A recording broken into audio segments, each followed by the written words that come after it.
Okay, we are just going to wait for everyone to join us. We're going to wait for the attendees to filter in. It does take a little bit. So we're just going to wait a moment before we begin.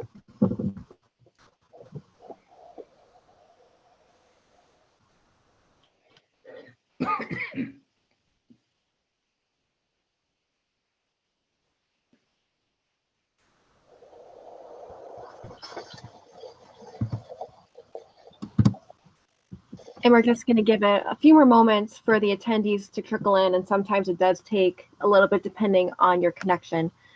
And then we will begin.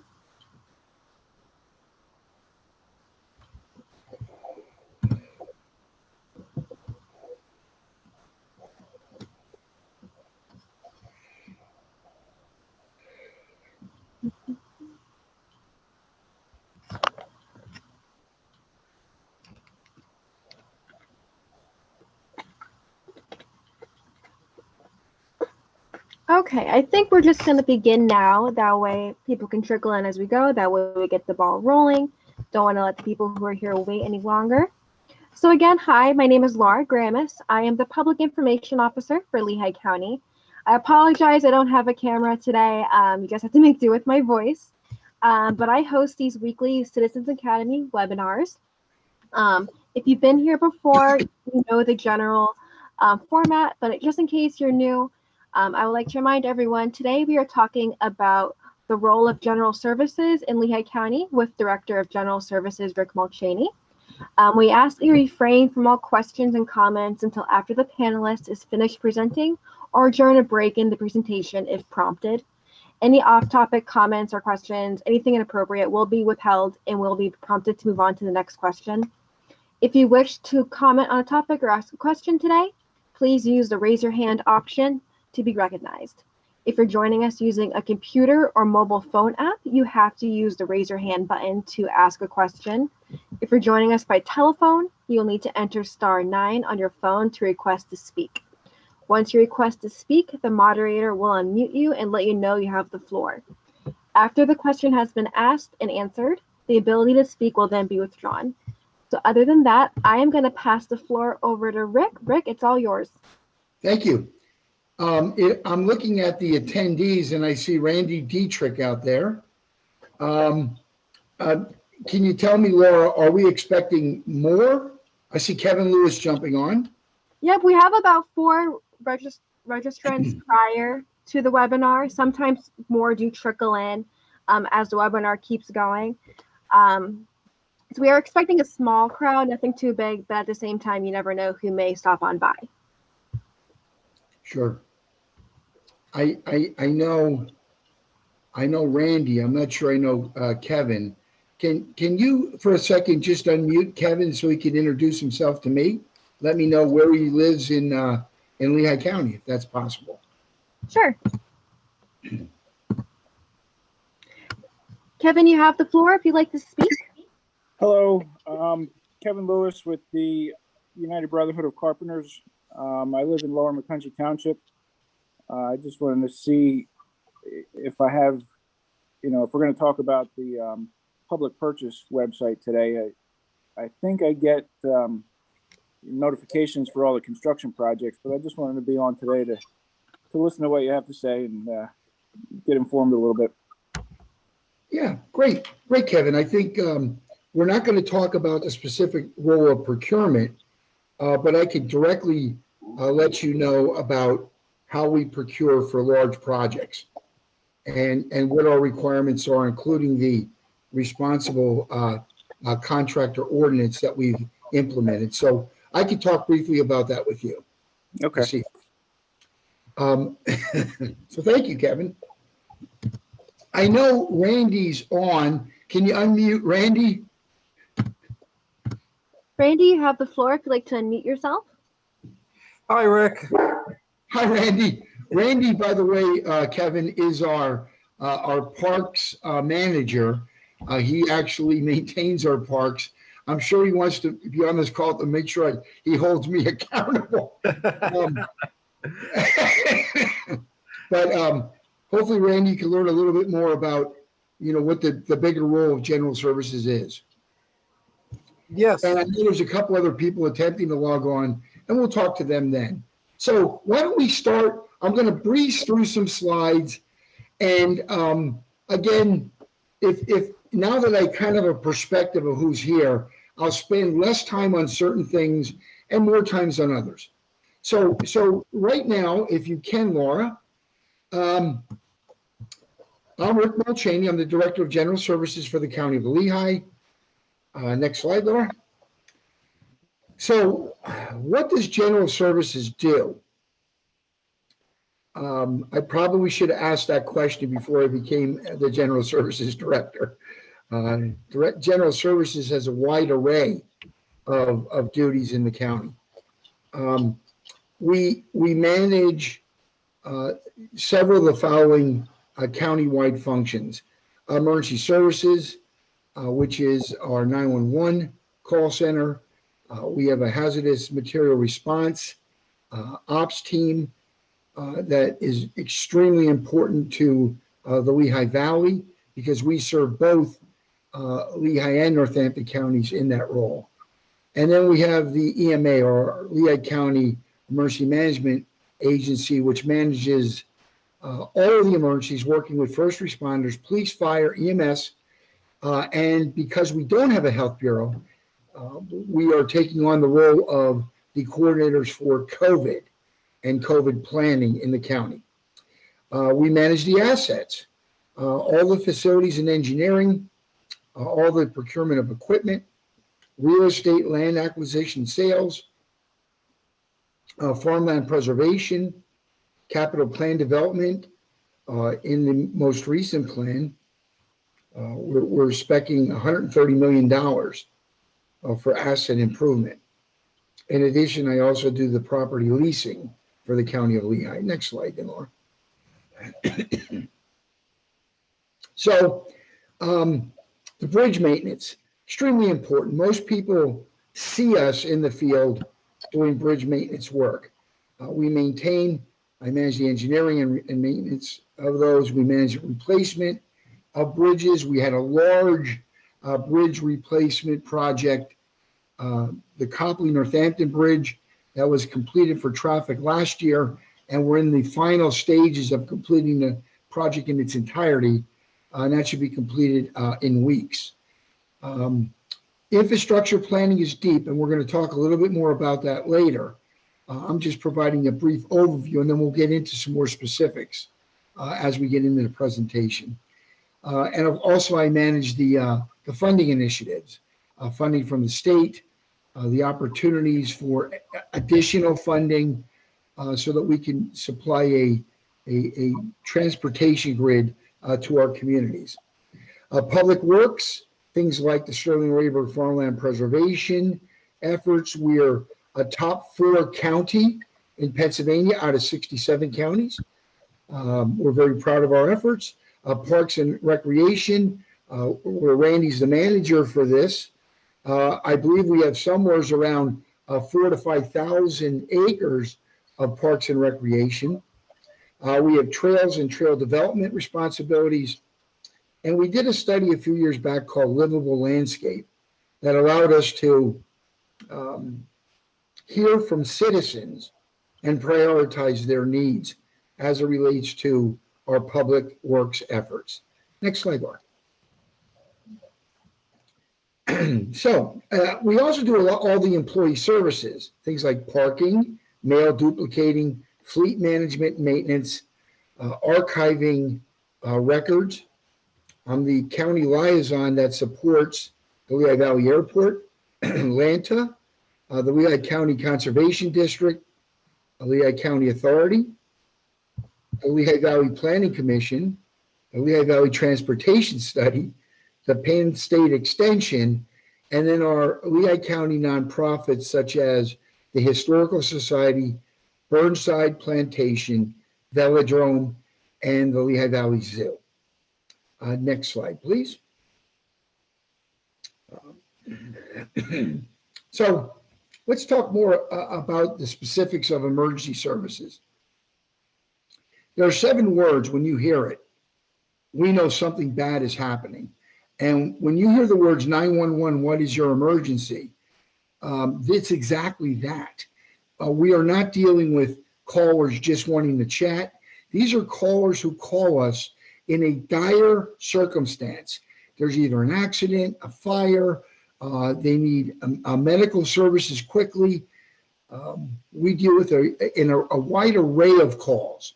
We probably answer nearly 500,000 calls in 911 on an annual basis. So there's a lot of activity out there and a lot of dependence on our first responders. Recently, in an effort that was chaired by Lehigh County, we consolidated Allentown and Bethel, the two cities, into the counties of Lehigh and Northampton.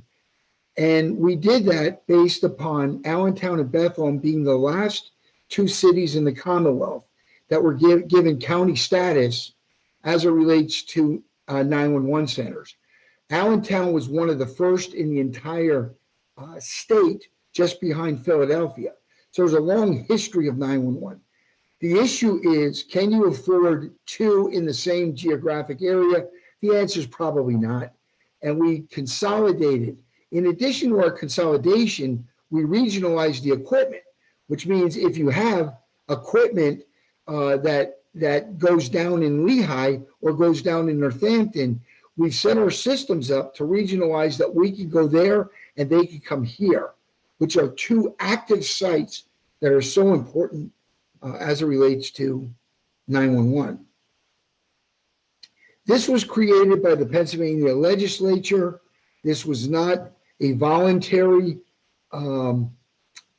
consolidation. This was absolutely an involuntary, where we had to go in and work on taking somebody else's call center away. And you can imagine the emotion involved in that for both first responders, for citizens, but in addition to the people who work there. You'll be happy to, and I'm happy to report that we saved all of the jobs that were available to come to from the city to the county in this regionalization effort. Over the last several years, we built our non-911 assets by about $1.5 million. Some of you may have seen the Bearcat. It's a defense tool used by first responders. It's a Humvee that really is armored and can protect police officers in extreme volatile situations. We use it rarely, but we need it. We have a Cascade vehicle, which allows fire departments on hazardous calls and or massive multiple alarm calls to refill their air canisters. This is a significant issue for us as we manage supporting firefighters. Our command center is what it says. It's our command center. We have a satellite radio. We have the ability to manage 5 or 6 workstations inside our command center. We have the ability to work with individual first responders. The command center is exactly that, and we use it often in the county of Lehigh. We have a Paratech truck, which is what allows us to right an overturned tractor trailer. Remember, when tractor trailer is overturned, there's risk of hazardous materials being spewed and potentially entering into waterways. So the faster we can get them uprighted and the faster we can secure the spill, the better. We have drone programs. Drones are used today both in the air, but also underwater. And you may ask why. There has been instances in Lehigh County where there's been suspected and potential bombs being put into local ponds. And I know we've never had a positive on that, but we don't want to send divers in without first understanding what we're getting ourselves into. So underwater drones are something we purchased, we're using. It helps us across a number of issues. Unfortunately, can also help us if there's an overturned boat and there's bodies that have not yet been recovered. These are the tools that we have at our disposal. The in-air drones are exactly as you'd expect. These are the drones that you see at Music Fest that we're using to manage the crowds, reporting very specifically and quickly to local police and or emergency management, which is the services such as ambulance. It's a great tool for us to have in the field. We used it during the, in a unique way, during the Martin Tower implosion, and it gave us pictures that no one else has based upon what we were able to view during that implosion process. Next slide, Laura. So when you think about assets for the county, most people think the government center and the courthouse, but we have lots of assets. We have Coca-Cola Park. It's a county-owned facility. We lease it to the Iron Pigs. Unfortunately, we have to have a jail, and we have a jail. We have a county corrections center, which is basically our work release program. We have a detox center. In Lehigh County, we actually commit to a 24-bed facility to help drug and alcohol detox. And it's a significant program, but that's a facility and an asset that we manage. We have Cedar Brook, which is a huge asset, both in Allentown and Fountain Hill. We have our Hamilton Financial Center, which is the building at 7th and Hamilton, which in theory doesn't connect, but it really does connect for practical purposes to our government center. All of these assets need to be upgraded. They need to be reviewed. They need to be replaced in certain ways. And I know, Kevin, you asked from a perspective of the Carpenters Union. We have projects out in the field right now, large projects. Anything over $100,000 requires us to have the responsible contractor ordinance in effect. And what that is primarily is the ability for us to seek those vendors, those companies that use a workforce that has been trained with a Class A apprentice program. I stop short of saying it's a union only, because it's really not. We can see some programs that are certified that are out there, but for the most part, most of those who apply under the RCO do have the union seal serving as their journeyman status. And then we use local labor force rules, et cetera, et cetera. It's a big initiative. It started this year, and we have two main projects right now that are underway. One, the old courthouse renovation plan, which is roughly about a $13 million project that we're going to bid for phase 2, which is the actual renovation. And we'll be seeking support from a general contractor for that project. And we'll have primes on the job that represent carpenters, electricians, mechanical, HVAC, probably some, some plumbing trade, etc. It's a big project. But in addition, the bigger project is Cedar Brook, where we plan to upgrade our Cedar Brook facility by adding a 240-bed addition that's going to require all of the trades that I mentioned just previously. And that's underway right now.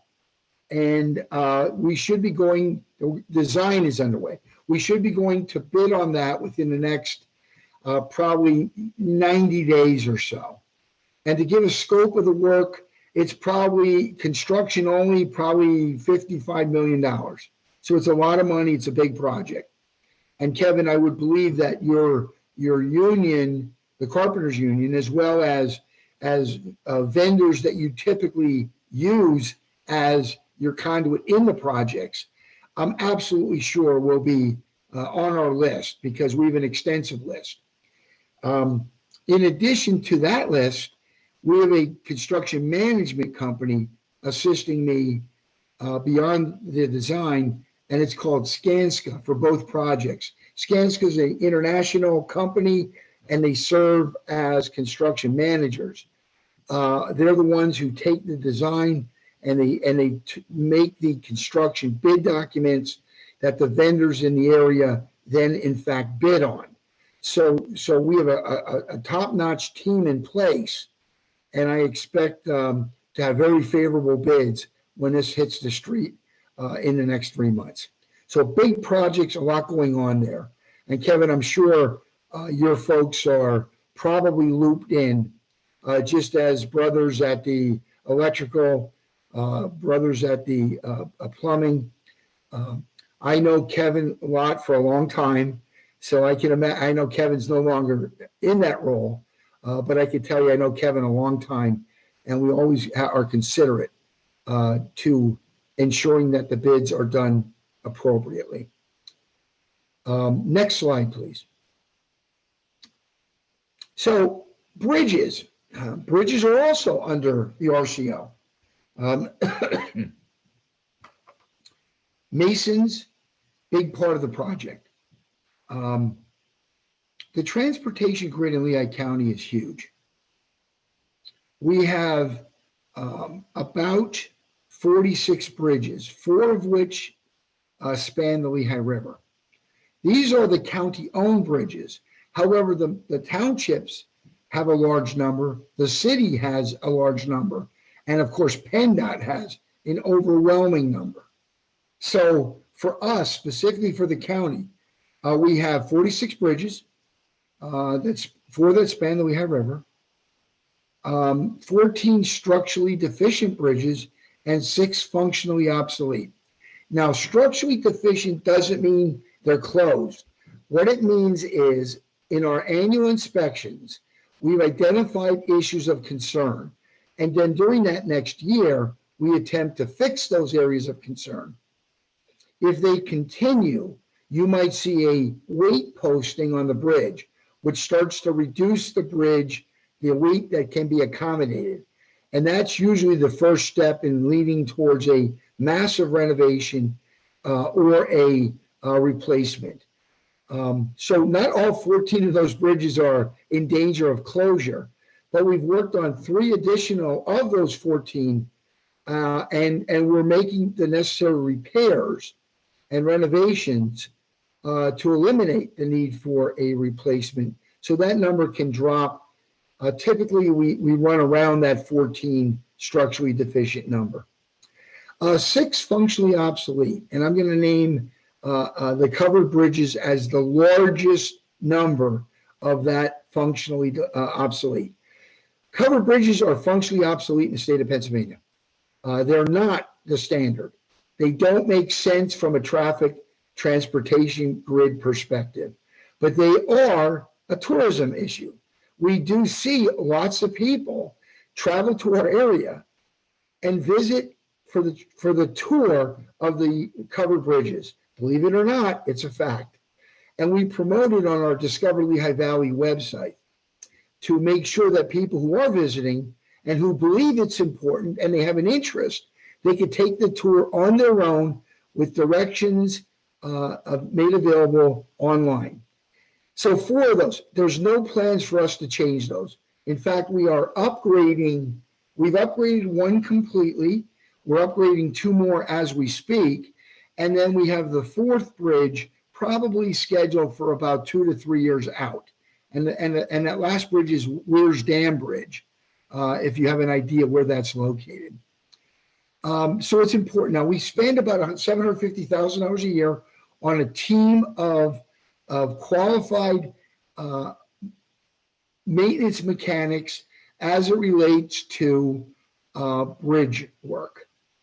In many cases, these folks are what you would consider masons. They do a lot of that work. The capital budget is about $1 million a year that we place into a bucket of money to help us do those repairs, renovations to minimize the structurally deficient bridges. We get funded from that for that capital and that 750 through Pennsylvania state acts, liquid fuel taxes, turnpike toll fees. We get paid by Act 89, which is the motor vehicle license fund, primarily funded by gasoline tax. We also have a large funding stream from the federal government. And in the last 5 years, Lehigh County, we've used that funding program to replace the Copley Northampton Bridge and the Hockendakwa and North Catasauqua Bridge. Those two bridges cost $65 million. And we did those projects in the last 5 years.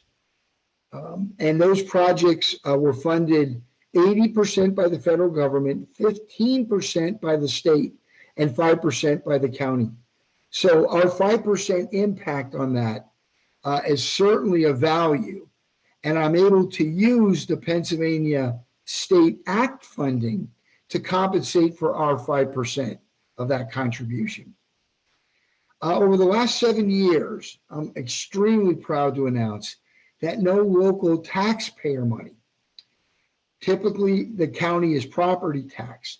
There's been no property tax from Lehigh County property owners that went to the bridges. I stopped short of saying that it's no taxpayer because all of us buy gas. And in essence, we're contributing to the tax fund. Next slide, please.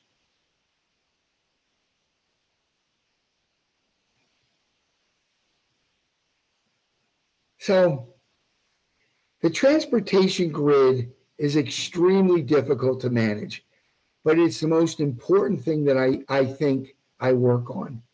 That as it relates to you as a homeowner, whether you're from the northeastern or the southwestern part of our county, the grid's important for economics. It's important for businesses. It's important for families. Nobody likes to sit in traffic. So I'm a voting member of the transportation study. I sit as the leading voter on the committee, meaning I'm assigned 3 votes by statute. The city of Allentown is assigned 1. City of Bethlehem is assigned 1. City of Easton is assigned 1. And PennDOT is assigned 1. Lehigh Valley Planning Commission is assigned 1. Atlanta and the airport are each assigned 1. So we work on these projects in a collective manner to make sure that we're putting our federal monies where it needs to be placed and using a regional attempt or regionalization as an attempt to close gaps. So how much money are we talking? Well, it's $500 million a year for the next four years. $500 million a year for the next 4 years. And it's $1 billion plus for the next 12 years. Now, I can guarantee you one thing.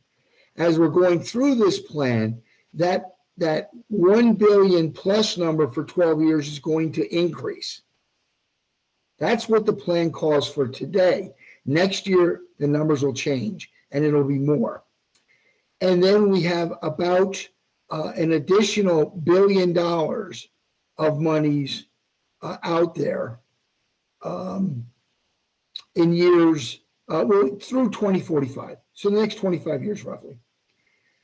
We average in our plans about $2.5 billion. The problem is our needs, the unmet needs for transportation in Lehigh and Northampton County is $4.0 billion. So we're way underfunded. So we're always chasing our tails to create what we believe is the right project to move with priority forward. We try not to use it all on 22. We try not to use it all on 309, but clearly those two areas are extremely important as it relates to transportation in Lehigh County and throughout the region. Route 22 in Whitehall Township is the most traveled intersection, 145 and 22, in the entire region. That gets the most traffic.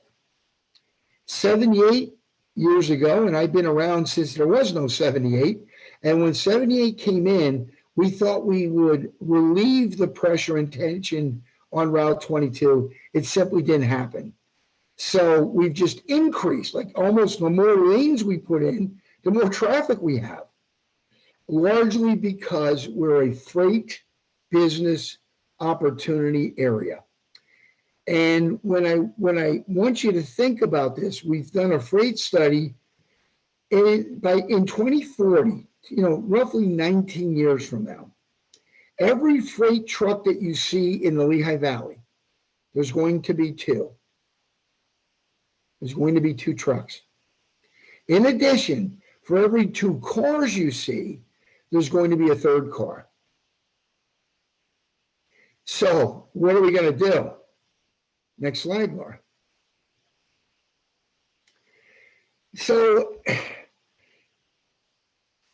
the funding problem and the planning problem are problems. The backstory here is over the last several years, we've removed $4.2 billion of the motor vehicle license fund, primarily driven by gas tax, for roadway work, for infrastructure work, and we've moved it to support state police. Now, before you jump all over that, let me explain. The state police, when this legislation was passed, was part of the plan because they provided the security on the state's highway system.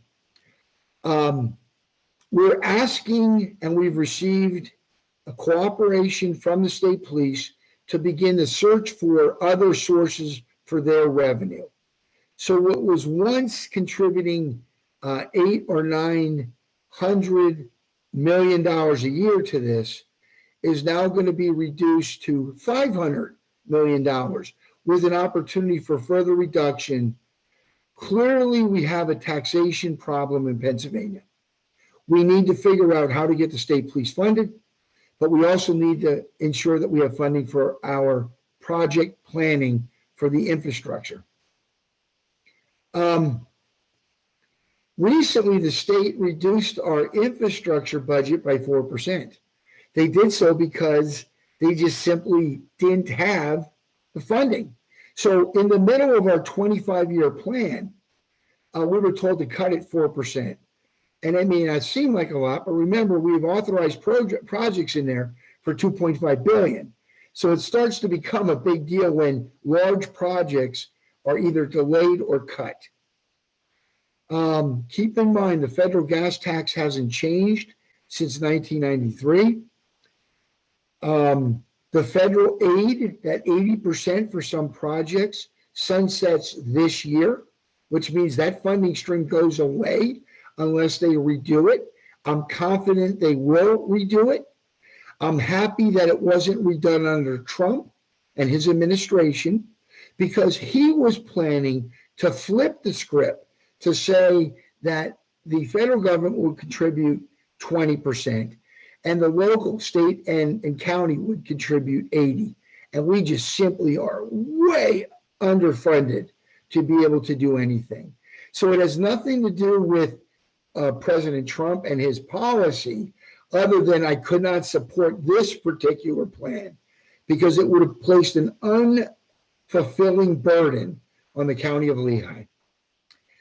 The vehicle gas efficiency, we have efficient vehicles.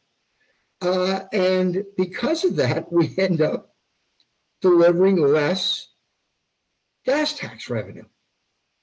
And that also contributes to the problem. Next slide, please. So what are we going to do? None of us like to hear the fact that there's fees and or taxes. but we have to do something to match the funding problem and the project problem.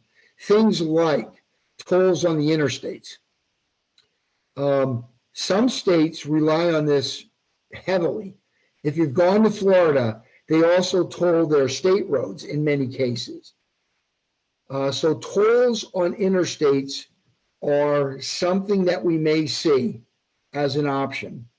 Currently, there's one particular area in Lehigh County that has been identified as a toll opportunity, and that was the Lynn Hartsville and 78 bridge. That would be a toll. I don't know the specifics of how much, but it's not going to be less than $1, with the hopes that we could generate enough revenue to replace that bridge. So that's an option. There's options like a county can exercise a fee when you register your car.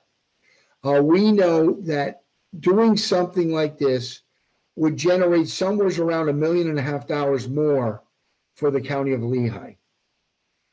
So that's an opportunity. It's not something we're looking to do today, but when we lose opportunities or opportunities start to slow down, we have to think about that. We have to consider as a nation, specifically in Pennsylvania and Lehigh County, do we have user fees versus gas tax?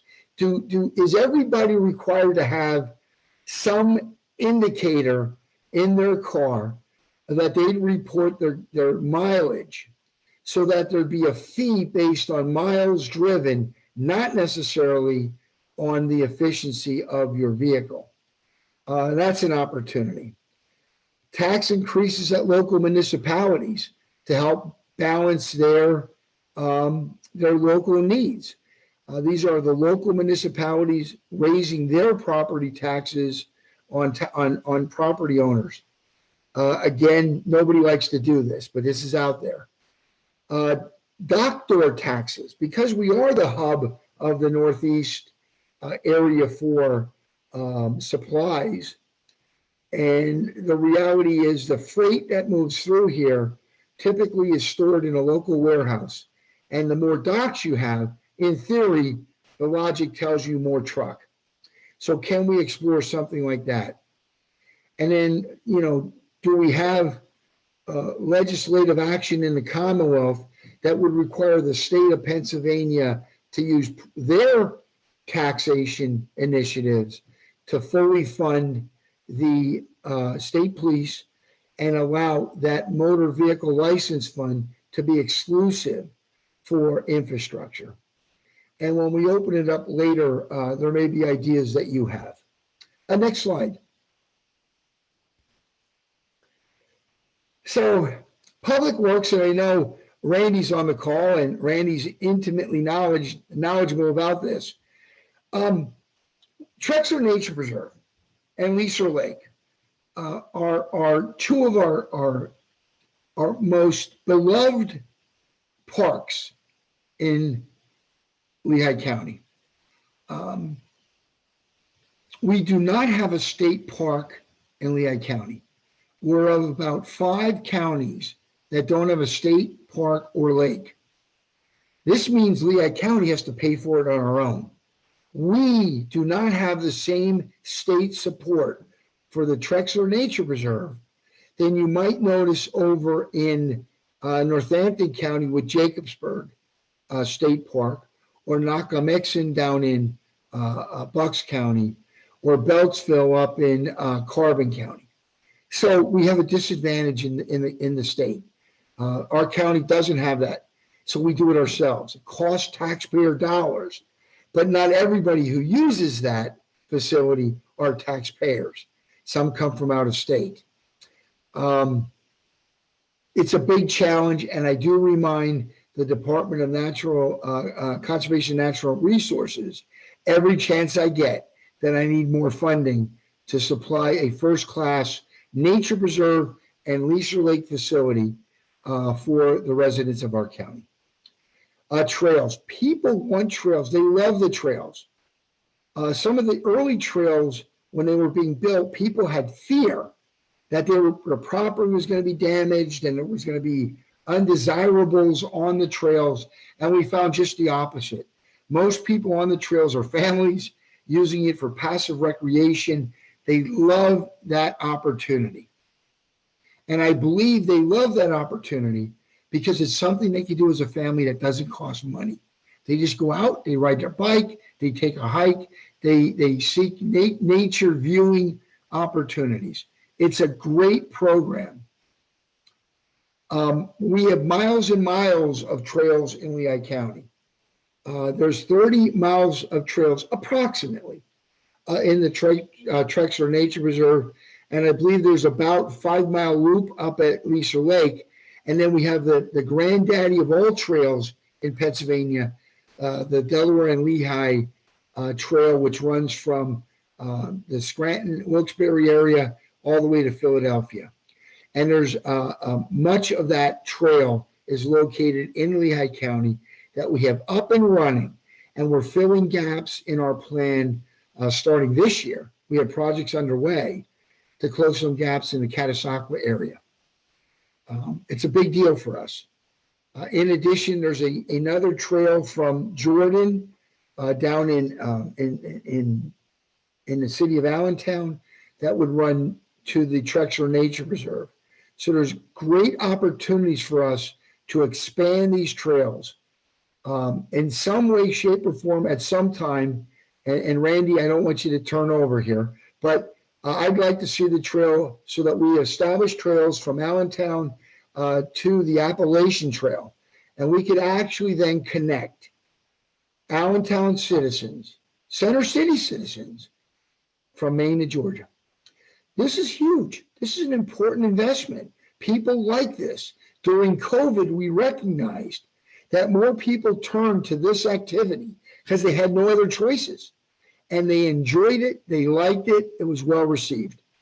So we have to continue building those trails. Farmland Preservation. We're approaching 26,000 acres.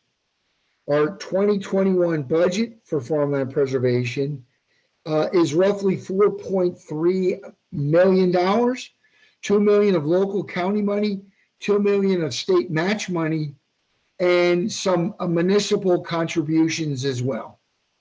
Lower Macungie, for you, Kevin, they have contributed over the years to farmland opportunities.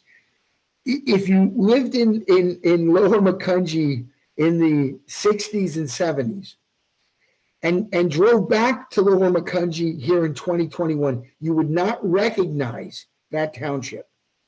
That township has greatly changed. The leadership in the township today understands that we took too much open space away. They're responsible for those decisions, not the county, but the county can support preserving open space, and we do it primarily through farmland preservation. Lower Macungie did a huge project in the last couple years, and are still searching for more opportunities to close down the internal Lower Macungie Township growth, which is huge. And they're trying to stem that growth by preserving farmland. Why do we do this? Why do we do all this public works for recreation, parks, trails, preserve, Lisa Lake, farmland? We do it because it improves property owners' property value.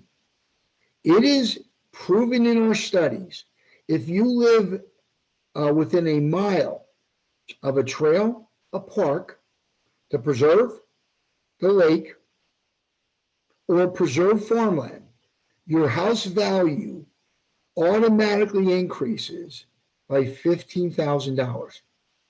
So it's an important investment that we make to keep our housing values as high as they can be for the people who live in Lehigh County.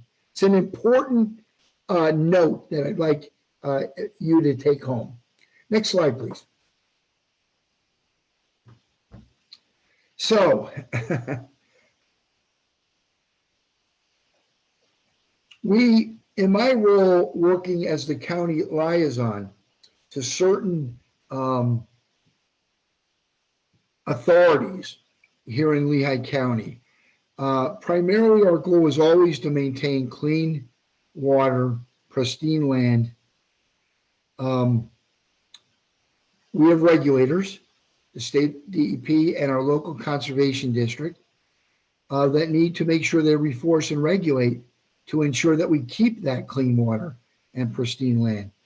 Many times when I talk to large groups, I ask them to close their eyes for a minute and think about Lehigh County and what do they appreciate most. When they open their eyes and talk to me, what they saw when their eyes were closed were the rolling hills of farmland, were the preserved land, was the convenience of parks. So our livable landscape plan that I mentioned earlier identified this as a critical component to why you live here in Lehigh County. The balance between regulators and development is critical because not all development is bad and not all regulation is bad. There's balance, and that's what I try to work on with our liaison authorities to maintain. Next slide, Laura. Now, most people are surprised when I say this. The Pennsylvania Municipal Planning Code, the legislation action of that code requires each municipality to manage their own territory, which means the county of Lehigh does not have a say in how an individual municipality like Lower Macungie manages their planning codes. They create their own codes. They create their own zoning, and they create their own comprehensive land use plans, not the county. So, the community or the borough of Albertus, they complain a lot because they're surrounded by large townships that create some drama in their borough based on the freight study that we've done. I'm sorry, Lower Macungie has every right in the Commonwealth to develop their land appropriately.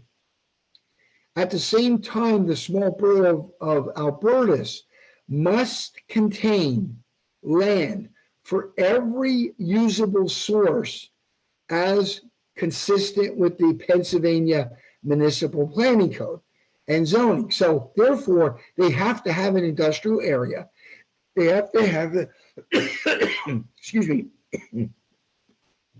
they have to have high density housing. They have to have less dense rural housing.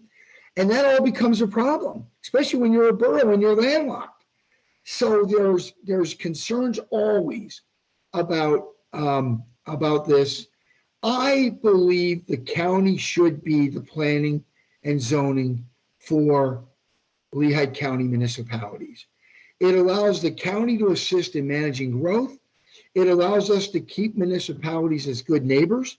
Imagine in Lower Macungie, you do a development, you get all the property tax, but the traffic uses Albertus. That's really not fair to Albertus, who gets no value of that development that was put in Lower Macungie. And that is what I hear over and over again, based on the lack of a county plan. I like good neighbors, you like good neighbors. Maybe if we had a county plan, we can keep our townships and boroughs and the city as good neighbors for each other. This would permit us to manage the infrastructure growth. So I believe that we have a long way to go, but we're getting there. We manage, we monitor, we continue to do what we can do as a county. Next slide, please. So I think it's important that people know in the entire country, in the good old USA, there's 3,100 counties, roughly. On a per capita basis, meaning we attempt to manage pound for pound, Lehigh County is a top 10 economic growth county. we're a top 10 county based on a per capita basis. That is huge. That's absolutely huge. We're managing exponential growth in our property needs, and businesses are coming here. Not every warehouse-looking building that you see in some of these industrial parks are warehouses. Probably less than you imagine. Majority of those are manufacturing. It's just that when we were young, when I was young, I'll say it that way, manufacturing was Bethlehem Steel, the cement companies, the fabrication of steel. Now it's using three-dimensional printers in a pole building somewhere. It's so different today, but it adds to our economics in the area. Our economics in the Lehigh Valley exceeds $40 billion of gross domestic product, which puts us, Lehigh Valley, greater than many countries out there. So we are producing a lot and contributing a lot to the GDP of the United States. My goal has always been prosperity of our citizens. It's not just making a business happy. It's not making them feel good and return huge profits to their stockholders who might live in California. My goal in managing general services and some of the things that we've talked about is the prosperity of our residents, the people who live here. We're the ones that need to rely on each other. And that is a direction that I instill in the authorities as well as the departments that report to me. It's prosperity. Next slide, please.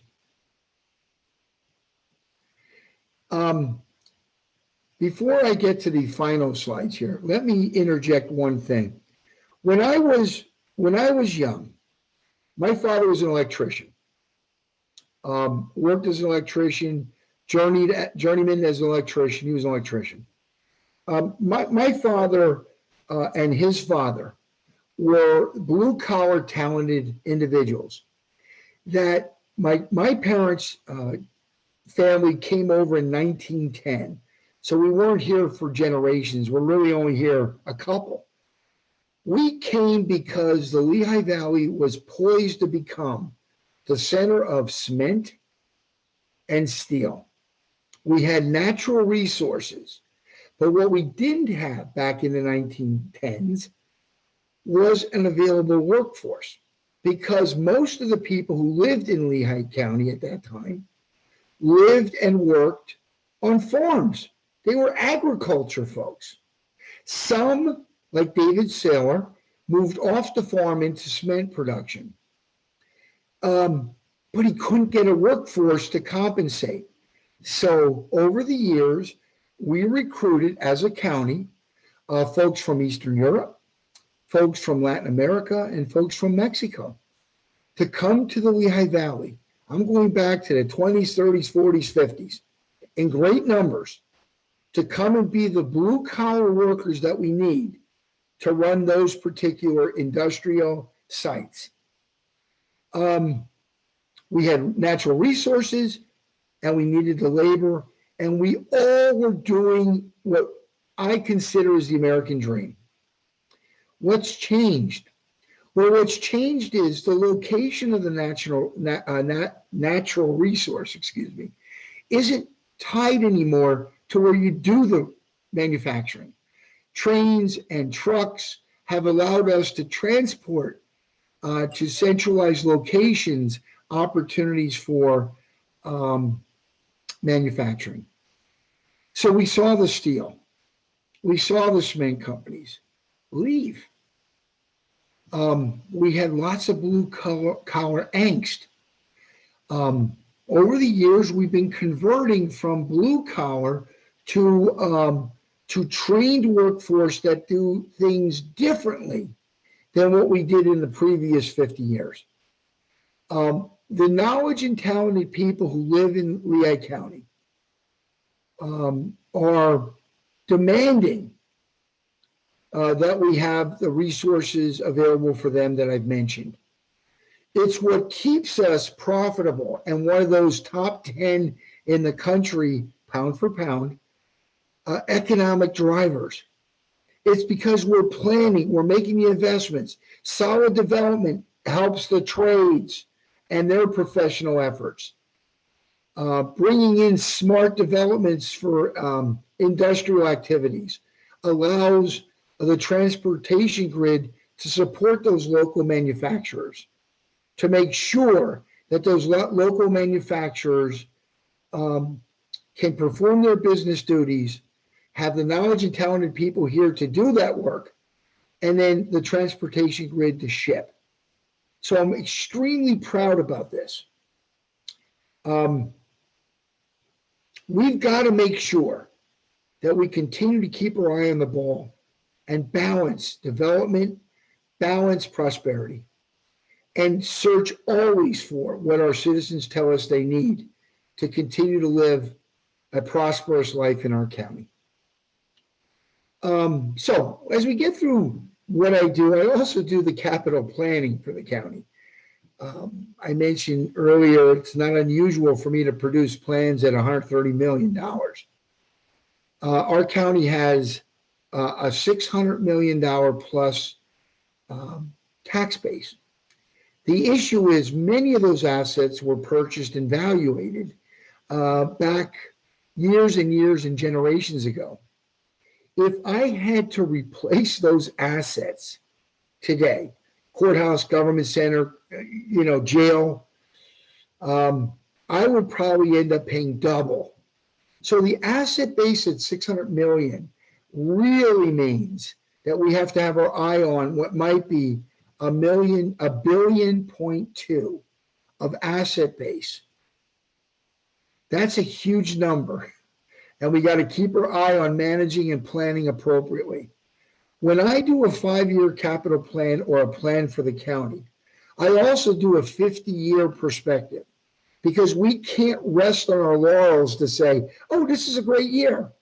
Let's spend money over here, because the demon that's in the details over the next 50 years is going to haunt this county unless we're made aware. And that's what I attempt to do in my planning efforts with the executive and the commissioners, is make them aware of what our asset base looks like, what the plan is most immediately in the next 5 years, and kind of keep your eye ahead for 50 years.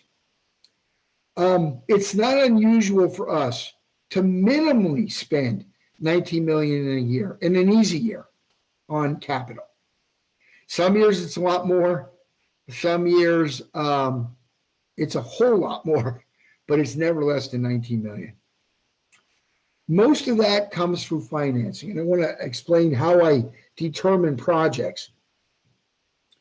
As a taxpayer living in Lehigh County, I believe the things that are immediate and have immediate depreciation opportunities are going to be paid for out of cash. So it's not unusual for me to build a $2 to $3 million cash budget for capital planning. The $16 million additional monies required might be through finance, because those projects have a shelf life of greater than 30 years. So I wouldn't want to raise taxes today to compensate for a large investment, when in fact I could smooth that investment across 25 or 30 years. It's art and science combined.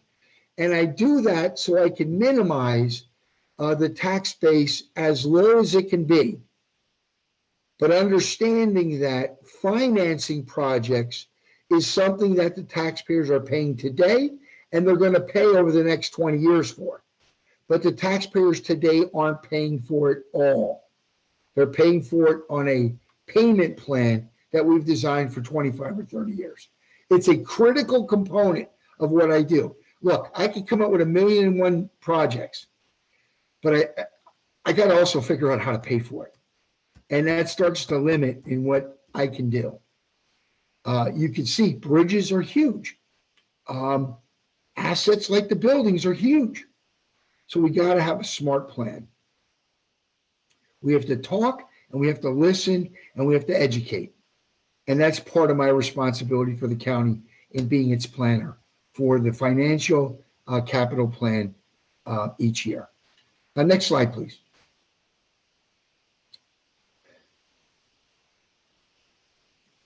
So when you think about capital, I think most people think it's an improvement plan.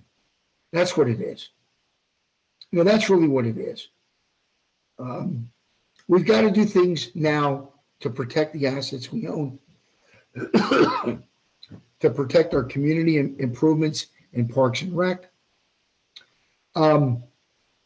There's opportunities for grants, there's opportunities for federal matches, but all that rolls into developing plans to improve the services that we render to our taxpayer base.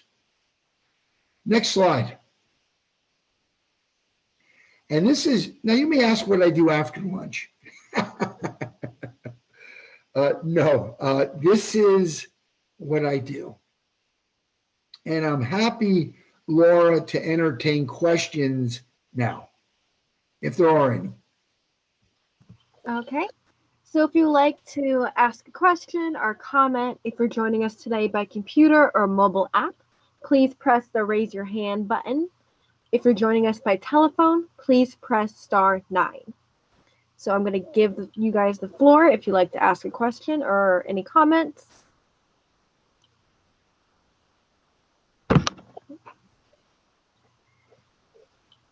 And again, just a reminder, if you're joining us by computer or mobile app, please press raise your hand. If you're joining us by telephone, please press *9. I would hope that I've answered a lot of the general concerns or questions. And again, based on the fact that there's a few of you on, I think, Laura, you're going to send those who registered the presentation, correct?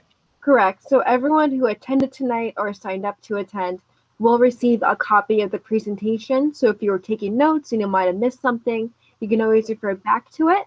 Also, a recording of this presentation will also be available on our website as well for you guys to look back on. And I will add that if you have questions that you don't feel comfortable asking now because you're thinking about what to ask, you could ask those questions at a future time to me. Laura and her team will make sure that any questions that you may raise are forwarded to me, and I'll do my best to give you a quick response. So this is, again, the last call for any questions or comments. If you're by computer, please press raise your hand. If not, please press *9 on the telephone.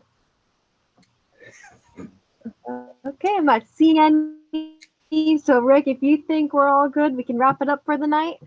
Well, I think we're good. And for all of you that are still on the call, I just want you to know I'm heading to the South Whitehall, their South Whitehall Planning Commission meeting at 7:30 tonight to work on our efforts to plan the Cedar Brook expansion project.